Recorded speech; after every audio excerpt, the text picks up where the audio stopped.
Salut à tous. Plusieurs d'entre vous savent que je suis en train de passer un séjour extraordinaire avec mes parents et je suis extrêmement reconnaissante pour cela. Reconnaissante déjà parce que, comme plusieurs le disent, ouais, c'est bien d'honorer ses parents et tout ça. Je bénis Dieu pour ça. Mais ce que beaucoup ne savent pas, c'est que ce voyage, je sais qu'il est très enrichissant pour eux, mais j'ai l'impression parfois que plus que eux, ce voyage m'enrichit plus en fait que, je veux dire, eux qui sont venus me trouver sur place.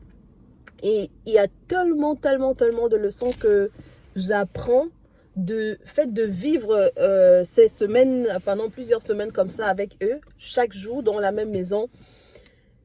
J'aimerais partager certaines de ces leçons avec vous. Et dans la vidéo d'aujourd'hui notamment, euh,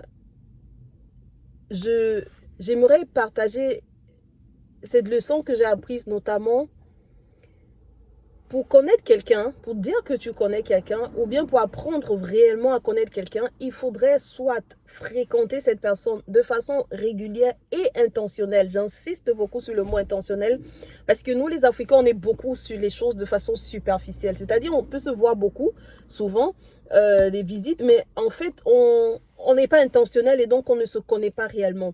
Donc, j'ai remarqué que pour vraiment apprendre à connaître quelqu'un, il faudrait passer du temps de façon fréquente avec la personne et surtout de façon intentionnelle. Et une deuxième façon, c'est de vivre avec la personne pendant un certain temps. Et ce voyage, ce temps où je vis avec mes parents pendant plusieurs semaines, me donne de les connaître comme je ne les avais pas connus encore avant. Vous savez, on a tous grandi avec nos parents, donc on les a connus, on était enfants. Donc maintenant, vivre avec eux en tant qu'adulte, c'est quelque chose de complètement différent. Donc je vais vous partager ce que je viens de vous donner, vous expliquer ce que je viens de dire là, pourquoi je le dis avec des exemples. Mais avant, j'aimerais souligner aussi autre chose que j'ai apprise, ou plutôt dont j'ai pris davantage conscience.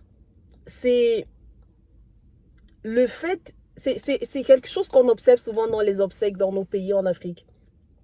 Vous allez souvent dans des obsèques où un parent est décédé, vous avez déjà peut-être remarqué, ses enfants sont là, mais ce sont ses amis ou des voisins qui vont prendre souvent le micro et qui vont parler de ce parent et les enfants seront là genre, attends, c'est de mon parent qui parle comme ça, c'est-à-dire que même les enfants ne connaissent pas, n'ont pas ce niveau de connaissance souvent de leurs parents que les amis peuvent avoir. Et c'est pareil, c'est un enfant qui décède et aux obsèques, les parents sont assis, mais un ami ou des amis à cet enfant qui est décédé prend le micro pour partager son témoignage. Et les parents découvrent souvent leurs enfants pendant les obsèques. C'est ce que j'appelle souvent vivre une vie de regret. Et pour ceux qui me suivent, je fais tout ce qui est à mon possible depuis quelques années pour ne pas avoir à vivre une vie de regret demain. Je fais vraiment tout ce que je peux avec la grâce de Dieu, avec l'aide de Dieu. Donc, j'ai appris beaucoup de choses sur mes parents, ou j'apprends beaucoup de choses sur eux pendant le temps qu'on passe ensemble ici. Je disais tantôt que les deux façons que j'ai remarquées, c'est soit fréquenter quelqu'un de façon intentionnelle, j'insiste, parce que souvent on est beaucoup dans les visites, on va visiter des gens, on va voir souvent les parents ou la famille quand il y a des événements, des obsèques, des mariages, des deuils, des baptêmes, tout ce que vous voulez. Et on passe souvent des temps pendant des occasions bien particulières, sauf que toutes les conversations pendant ces événements tournent autour de l'événement. Ça fait qu'on on ne se connaît pas vraiment. Et la deuxième façon, comme je disais encore, c'est de vivre avec la personne. Ceux qui sont mariés, vous n'allez pas me dire le contraire. Quand vous vous mariez, vous commencez à vivre réellement ensemble. C'est là où vous apprenez réellement à vous connaître dans une certaine intimité. Mes parents, on se voit de façon assez régulière ces dernières années parce que c'était aussi un de mes objectifs fixés il y a quelques années. Ça ferait peut-être l'objet d'une autre vidéo parce qu'il y a des gens qui disent « Ah, tu as la chance d'aller en Afrique régulièrement. » Non, non, non, c'est pas une question de chance. La vie, j'ai compris que si tu ne vis pas la vie selon ton plan, tu vivras selon le plan de quelqu'un d'autre. Donc, il faut définir tes objectifs, mettre un plan d'action sur pied, avancer travailler tout doucement vers l'atteinte de tes objectifs pour et ça demande généralement aussi des sacrifices et des privations. Voilà, c'est en fait une parenthèse fermée. Donc, pour dire que je passais souvent du temps avec mes parents, mais pas de façon aussi intime qu'on a passé du temps, on est en train de passer du temps ces semaines-ci. Par exemple, je peux dire aujourd'hui, parce que connaître quelqu'un, c'est quoi? C'est connaître les choses qui sont précieuses au cœur de la personne. C'est connaître les goûts de la personne, connaître les battements de cœur de la personne, connaître les choses que la personne aime et que la personne n'aime pas. Voilà.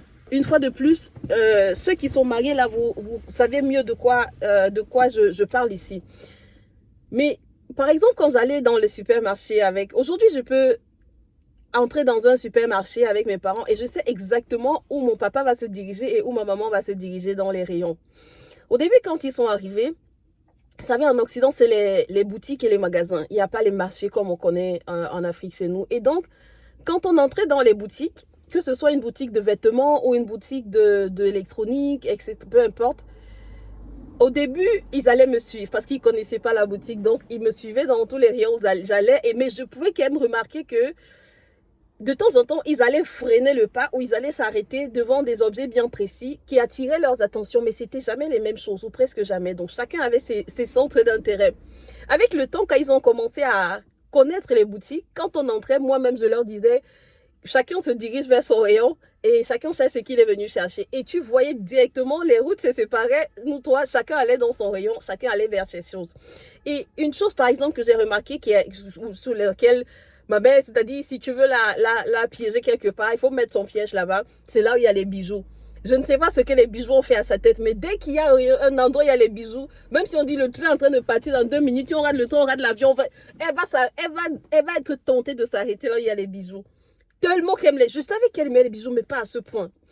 Et c'est bien je veux dire, il n'y a pas besoin de dire, ah, mais pourquoi quelqu'un va aimer tant les bijoux? Non, chacun a des choses qu'il aime, chacun a des choses qui sont chères à son cœur. Ça peut être des petites, des grandes choses. Le but, c'est de connaître et de respecter déjà ça.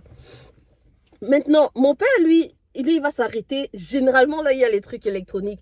Ça va être les caméras pour installer les caméras peut-être dans sa maison. Ça va être les lampes solaires. Ça va être les batteries rechargeables, les batteries solaires, ce genre de choses. Vous voyez, c'est pas les mêmes choses. Ou alors, ça va être encore peut-être les choses en cuir, les porte-monnaies en cuir, les valises en cuir, ce genre de choses. Quand on va dans les magasins, où on va acheter de la nourriture, par exemple, c'est pareil. Elle va s'arrêter, ma mère va s'arrêter, elle va aller dans les rayons, il y a les légumes, elle a découvert les brocolis ici, elle a beaucoup aimé, Dieu merci, parce que c'est tellement bon pour la santé. Quand je lui faisais son début, je craignais qu'elle ne devait pas aimer, mais elle a aimé et c'est tant mieux. Donc, elle va chercher là où il y a les brocolis, les légumes. Mais mon père, lui, va aller là-bas. S'il s'arrête même sur les rayons des légumes, c'est uniquement pour les bananes. Et après, il va aller regarder, je ne sais pas, d'autres rayons. Donc, ça permet de se connaître. Et puis, on a le temps aussi qu'on vit ensemble de voir comment les uns et les autres réagissent, comment on réagit tous face aux imprévus, face aux frustrations. Parce qu'en Europe, c'est très souvent ça. Tu es très souvent plongé dans un scénario où tu es sous stress, sous pression, tu dois réagir rapidement ou tu dois prendre une décision ou bien alors tu es coincé, tu ne sais pas quoi faire. Et c'est bon aussi de voir comment chacun réagit dans ce genre de circonstances-là. Même des fois aussi, une autre chose que j'ai apprise, c'est quand il arrive qu'ils se disputent entre eux. Tous les couples le font. Ce n'est pas une révélation ici.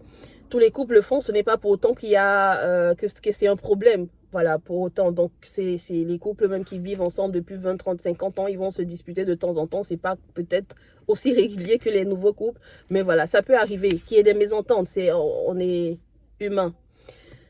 Et moi, j'ai dû apprendre que quand il y a des mésententes ou quand il y a des disputes ou quand ils ne sont pas d'accord sur un point, des fois, quelquefois, vraiment quand c'est extrêmement utile, quand je vois vraiment que non, là, je peux dire peut-être que non, papa ici, peut-être que tu as mal compris ce qu'elle voulait dire, ou bien maman, non, là, tu as mal parlé, ou tout ça, de temps en temps. Mais le plus souvent, j'ai appris que, Carole, tu n'étais pas là quand ils ont commencé.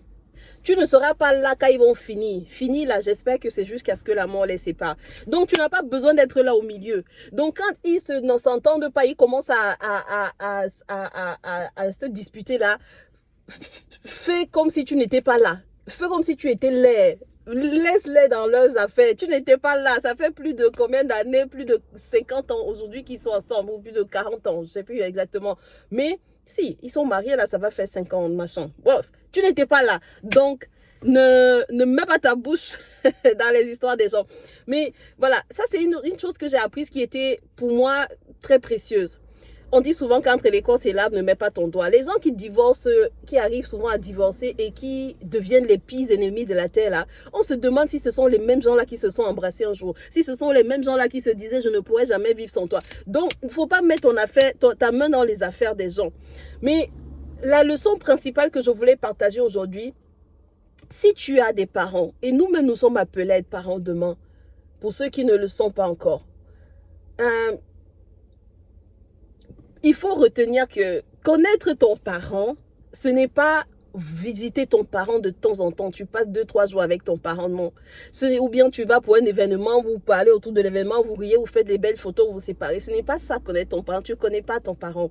C'est vraiment triste, ou ce serait triste que tu arrives un jour et puis tu entends l'ami de ton parent ou le voisin de ton parent parler de ton parent, des choses, de ses goûts, des choses qui les revoltent, des choses qui le passionnent, et que toi-même tu es ignorant ou comme... C'est-à-dire toi-même tu découvres ces choses-là en même temps. Toi-même tu es, oui, ignorant devant toutes ces choses-là. Ce serait bien dommage, non? Donc si tu veux apprendre à connaître tes parents, n'attendons pas, je le dis toujours, quand nos parents sont déjà trop vieux, ils n'arrivent plus à marcher pour aller juste s'occuper d'eux, prendre soin d'eux quand ils sont malades et puis finalement aller les enterrer. Bon, c'est mieux que rien.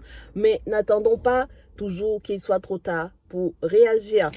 À bientôt les amis. Dans la prochaine vidéo, je vous partagerai d'autres leçons que j'ai apprises et je vous dis à très bientôt. Carole, ciao.